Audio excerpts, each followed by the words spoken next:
de son Excellence, Monsieur le Président de la République.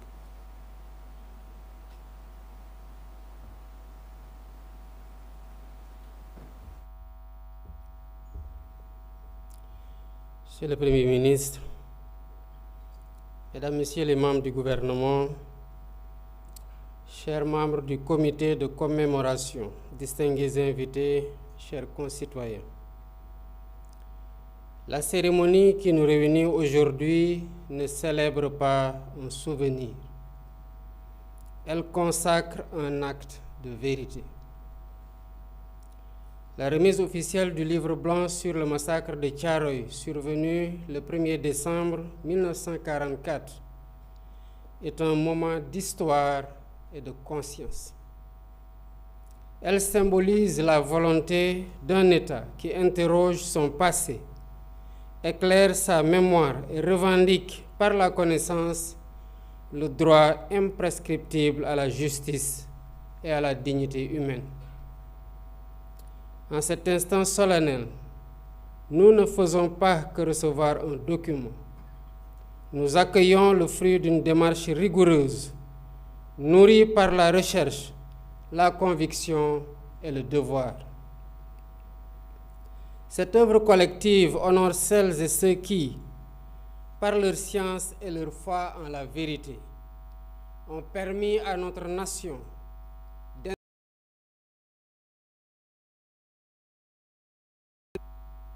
Mesdames, Messieurs, je tiens à saluer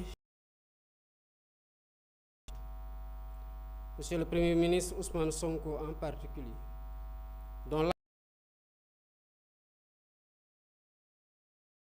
et d'histoire au service de l'idéal panafricain. Ma gratitude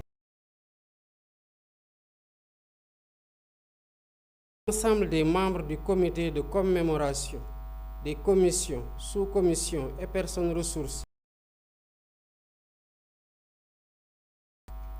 Votre rigueur intellectuelle et votre dévouement exemplaire ont été des repères dans notre quête de vérité. Vous avez permis à notre nation de mieux explorer son passé, tout en ouvrant des espaces de collaboration avec les pays qui partagent cette histoire tragique. Je vous félicite pour ce remarquable travail. L'année 2024 a marqué un tournant décisif dans notre mémoire collective.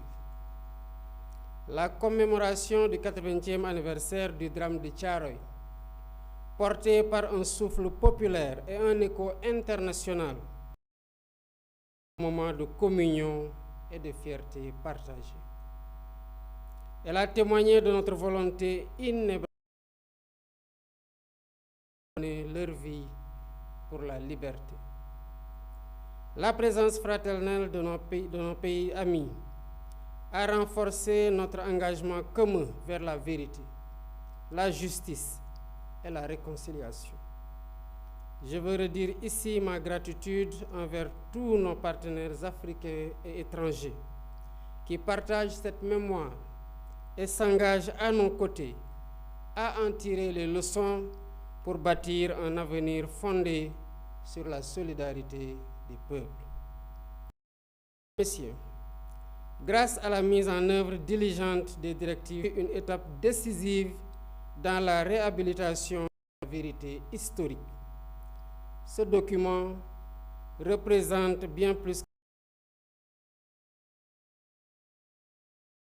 et pour nous-mêmes, fondé sur des faits tangibles, puisés dans les Le récit est également le résultat d'un refus, celui de ne pas accepter que notre histoire nous soit enseignée. Je dois cependant exprimer une certaine amertume, que la coopération des archives n'a pas toujours été à la hauteur de nos espérances. Mais cette réserve n'a en rien entamé notre détermination à faire toute la lumière sur cette tragédie dans la collaboration avec l'ancienne puissance coloniale. Je porte une attention particulière aux recommandations formulées dans ce livre blanc. J'ai ainsi validé la poursuite des fouilles archéologiques sur tous les sites susceptibles d'abriter des fosses communes. La vérité historique ne se décrète pas, elle se découvre, excavation après excavation, jusqu'à la dernière pierre soulevée. Que la mémoire des tirailleurs africains demeure une lumière dans la conscience de notre continent, qu'elle inspire les générations futures et présentes à bâtir cette aube africaine de paix, de justice et de fraternité si magnifiquement chantée par Keïta Fodéba et Léopold Sédar Senghor. Car la mémoire n'a de sens que si elle...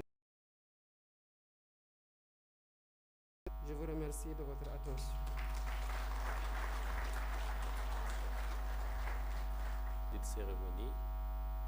Nous vous remercions tous pour votre présence et votre engagement. À son Excellence, Monsieur le Président de la République, de se retirer.